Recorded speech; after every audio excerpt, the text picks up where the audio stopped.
Estamos de volta com as notícias do Fluminense. Nesta quinta-feira, o Flu segue se preparando para o primeiro jogo da semifinal do Campeonato Carioca contra o Vasco no próximo domingo, agora já com o estádio definido. Depois de toda aquela polêmica, discussão, uma confusão danada, o palco do jogo está definido de uma vez por todas, vai ser no Engenhão, às 6 da noite. Aquela confusão toda porque a federação, junto com a TV Globo, acabou marcando os dois jogos, as duas semifinais, para o domingo, mas o Flamengo é mandante contra o Madureira e fez valer o seu direito de jogar no Maracanã. E aí o clássico, que poderia ser no sábado, né, justamente para que as duas equipes pudessem jogar no Maracanã, o que era a preferência dos dois times, visto que o Vasco não pode jogar clássicos em São Januário. Enfim, o jogo foi para o domingo, por uma exigência da própria TV Globo, e aí a partida vai ser no Engenhão, às 6 da noite, o outro jogo, Flamengo e Madureira, às 8h30 da noite, no Maracanã. Então até lá o técnico Luiz Ubeldia vai ter esse tempo para montar o time titular, para definir a equipe, e a gente tem informação sobre isso, que na verdade é uma atualização geral do departamento médico do Fluminense, e vamos falar também sobre mercado, sobre esses reforços que nunca chegam e a janela daqui a pouquinho já vai estar fechada. Se você puder, claro, sempre lembrando, né, dá essa moral, deixe seu like aqui, se inscreva no canal, você é muito bem-vindo. Se você está chegando aqui, conhecendo o canal do Leste pela primeira vez, então ainda mais importante, se inscreva, tá? Não deixe de se inscrever, porque isso faz com que o YouTube entenda a relevância do nosso conteúdo para indicar para mais e mais tricolores que certamente vão chegar por aqui, tá bom? Vamos lá, vamos começar então atualizando o departamento médico. Temos algumas boas notícias. A lesão do Arana, na verdade, foi uma entorse. Ele não vai precisar passar por cirurgia, não afetou os ligamentos, então isso por si só já é uma excelente notícia. A tendência é ele voltar aos treinos já nos próximos dias, mas não tem como garantir exatamente quando isso vai acontecer, porque depende das dores, né? Mas só o fato de não ter sido algo mais grave, que vai o afastar dos treinamentos aí por mais tempo, já está de ótimo tamanho. Até porque agora o Fluminense não tem nem mais o Fuentes ali como lateral esquerdo, né? Só tem o René. Os dois é que vão brigar por essa posição até o final do ano. Então ficar sem um neste momento, por um longo tempo, evidentemente seria um problema. Então que bom que não é nada de mais grave com a Arana, sofreu realmente uma entorse, ele vai tratar, vai trabalhar nos próximos dias para voltar o quanto antes. Ontem já falamos do Nonato, né, que já finalizou a transição, já está treinando com os companheiros, e quem também está de volta agora, parece que para valer, é Germancano, batendo mais ou menos aquela previsão que eu tinha falado para vocês, ali meio de fevereiro, para iniciar a transição.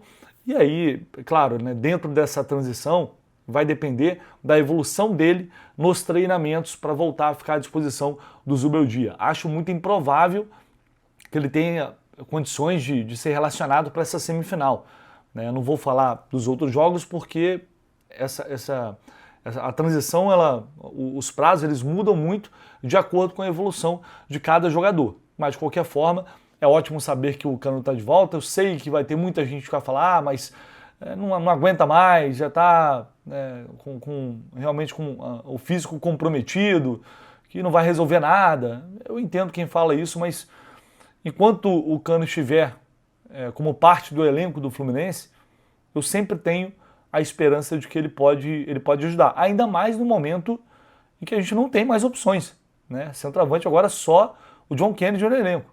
Eu tenho falado isso, batido muito nessa tecla, que ele não vai aguentar jogar todos os jogos quase 90 minutos. Ele pode ter uma lesão e aí a situação se complica ainda mais. Tem solução? Até tem, eu vou chegar nessa solução já já. Mas como grupo, como elenco, é importante ter o Cano de volta, até porque no passado, por mais que não tenha sido uma temporada boa, ele entregou mais de 20 gols. Né? Então, assim, 20 gols numa temporada são 20 gols. Você pode até debater a relevância de cada um, mas você ter o Cano hoje como opção de elenco para entrar no segundo tempo, para pegar um adversário mais desgastado, para mim, sem dúvida alguma, acaba sendo uma importância ali, acaba tendo uma importância significativa para o Luiz Ubeldia. Então ele já voltou, vai depender da evolução dele no dia a dia para saber quando ele poderá ser relacionado novamente, pela primeira vez, né, em 2026. E o Hércules, que não entrou em campo na última rodada, justamente porque ele sentiu dores no púbis, e isso sempre exige muito cuidado, muita cautela, porque é uma lesão chata que incomoda muito, que gera muita dor e é difícil de ser curada. A princípio, a tendência é ele voltar às atividades também muito em breve. Isso se não treinar já amanhã normalmente, não está descartado ele ir para o jogo não, final de semana. Mas vai ter que ver se ele não vai sentir novamente aí ao longo dos próximos dias. E a informação que o Cano voltou a treinar normalmente com os companheiros foi publicada inicialmente pela querida Jéssica Maldonado lá no GE, tá bom? Então, basicamente, é isso. Essa é a atualização do Departamento Médico do Fluminense. A gente espera, muito em breve, quem sabe, o Zubeldia tendo novamente todo o elenco, todos os jogadores à disposição para ir administrando, à medida que ele conseguir, enfim, ou tiver a necessidade de tirar alguém, beleza? Vamos falar agora de mercado, que eu sei que, enfim, a gente já passamos pelo carnaval. Para muita gente é carnaval até final de semana, mas oficialmente passamos pelo carnaval. Faltam poucos dias para o encerramento da janela, dia 3 de março, e poucos dias também para você conseguir inscrever um jogador para a final do Campeonato Carioca, caso esse jogador fosse contratado. Todo mundo sabe da necessidade, da urgência, e é claro que a diretoria sabe dessa urgência, mas a verdade é que até agora não conseguiu entregar os reforços justamente para as posições mais carentes do elenco. Ainda segue sendo prioridade um atacante, ainda segue sendo prioridade um zagueiro, mas a verdade é que as coisas não evoluíram. E agora a gente tem a notícia confirmada, eu também tive acesso a essa informação agora, uma notícia foi confirmada lá pelo Giba Pérez, lá no GE mais cedo, afirmando que o Fluminense não vai fazer outra proposta pelo Adrielson, porque tinha essa expectativa, essa possibilidade do Fluminense aumentar uma oferta que para mim já era muito alta, de 6 milhões de euros, ainda tem a questão salarial, então na minha opinião, o Fluminense age corretamente nessa situação. Para mim não faz sentido oferecer 7, 8 milhões de euros para o Adrielson para tirar ele dos Emirados Árabes com um salário que vai ser muito alto também. Eu acho que ele é um jogador acima dos que a gente tem agora no grupo. Mas eu acho que por esse valor, por essa quantia, dá para você garimpar, dá para você buscar algo no mercado melhor. Pelo menos é a minha opinião. Um jogador de mais alto nível que chegaria com o status de Nino para resolver a questão e resolver esse problema. Tá? Então, essa é a informação que a princípio o Fluminense não vai subir a proposta pelo Adrielson. E o Alexis Coelho, que foi alvo de muitas críticas, porque há essa expectativa da chegada de um jogador de alto nível para ser camisa 9 do time, para ser o artilheiro do time, e obviamente ele não corresponde a essas expectativas pelos números que ele tem, não chegaria para resolver nada, e se tratava de uma negociação com um valor bastante considerável, de 4, 5 milhões de euros, só que o São Lourenço bateu o pé e não aceitou liberar por menos de 6 milhões de euros, que é a cláusula de rescisão de contrato dele. E ele teria que exercer essa cláusula, e aí tem mais uma questão. Aí eu já sabia que a negociação não ia dar certo, não ia avançar diante da postura do São Lourenço, porque se você paga a multa rescisória, você tem que pagar à vista. E aí o Fluminense não vai pagar esse valor à vista. Não aceitou pagar esse valor à vista, nem mesmo pelo Buanga. A última proposta que foi feita pelo Los Angeles, contraproposta, enfim, na troca ali de ofertas, foi de 3 milhões de euros à vista. De dólares, no caso, né? Então o Fluminense não pagaria isso, evidentemente, pelo Coelho. Esperava conseguir fechar essa negociação por valores mais dentro de uma realidade ali para um jogador que chegaria como composição de elenco, como opção. Não conseguiu, eles bateram o pé, não tinha substituto. E aí foi mais uma negociação que não foi para frente nesta janela de transferência. O Fluminense esteve muito perto de contratar o Hulk, o Fluminense esteve muito perto de contratar o Buanga, mas é verdade que todas essas negociações acabaram melando por motivos diferentes. E agora a busca segue. Enquanto isso não acontece, e se não acontecer, um jogador para resolver de fato, porque o próprio Zubeldia, a gente tem alguns sinais. O Zubeldia já falou em mais de uma entrevista coletiva. Não adianta contratar por contratar. Tem que ser jogador que realmente vai chegar e vai elevar o nível do grupo, do elenco. Só que o Coelho, na minha opinião, não faz sentido pelo que o Zubeldia falou. Mas eu estou dizendo que, se não for para trazer alguém realmente de calibre, é melhor não trazer. É a leitura que eu faço pelas falas do Zubeldia. E aí tem um outro sinal. Ele já testou o Serna 2 vezes como um falso 9. Tudo bem, contra 2 times com nível de exigência menor, Maricá e Bangu. Já teve outra situação de ele entrar pontualmente, acho até com o Renato, mas foi bem pontual. E o Serna entrou bem nos 2 jogos, fazendo um gol.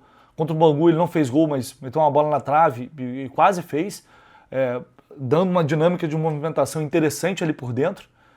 Então eu já não descarto o Serna começar a surgir como uma solução para essa função. Uma solução, obviamente, provisória, até que finalmente chegue essa contratação. Se não chegar agora, à medida que o tempo passa, cada vez mais a gente vai olhando para frente, imaginando que talvez a janela pode fechar e o Fluminense não vai conseguir trazer um jogador para entregar e dar ao que o Zubeldia precisa para tornar esse time ainda melhor. Já fiz aqui recentemente como um apelo, porque o trabalho do Zubeldia é muito bom, ele merece ter em mãos jogadores, cada um na sua posição, mas jogadores que possam realmente fazer com que aquele setor, ou o time de uma forma geral, possa subir ali de prateleira. E por enquanto não veio. Então ele vai ter que buscar as soluções que ele tem dentro do elenco. Além da volta do Germancano, o Serna surge como uma possibilidade, porque já tem o Savarino que chegou, um jogador que deve ter mais minutos, o Soteldo tem entrado bem nos jogos, eventualmente pode ganhar também uma sequência, e aí o Serna pode ser deslocado para fazer essa função. A gente não sabe o que realmente o Serna pensa sobre isso, se ele gosta de atuar mais por dentro também, não uma referência, porque aí a característica é totalmente diferente, não vai ser pivô, não vai fazer pivô, não é um cara que vai ficar disputando bola na bola alta com os zagueiros, mas é um cara que vai te entregar uma aproximação dinâmica de movimentação que pode também ter algumas vantagens. Enfim, estou falando isso, estou desenhando aqui um cenário em que esse camisa 9 não chegaria e tentando entender alguns sinais que o Zubeldia está dando à medida que o tempo vai passando e as coisas não acontecem. Vamos ver. Dá tempo? Dá. Mas cada dia que passa vai ficando mais complicada a situação para você concluir uma negociação, para você comprar um jogador que tem algum destaque, para você viabilizar financeiramente a operação. A gente sabe que não é simples. Aliás, né, essa janela de transferências mostra bastante a dificuldade que a diretoria do Fluminense está para conseguir encontrar jogadores que venham a finalmente resolver todas essas questões e carências que a gente tem dentro desse grupo para fazer dele realmente um time que a gente vai olhar para ele e vai ter certeza de que vai brigar por títulos nesse ano. Fechou, pessoal? É isso, a gente vai ficando por aqui. Qualquer novidade, claro, você sabe, acompanha aqui no canal do Leste. Tamo junto.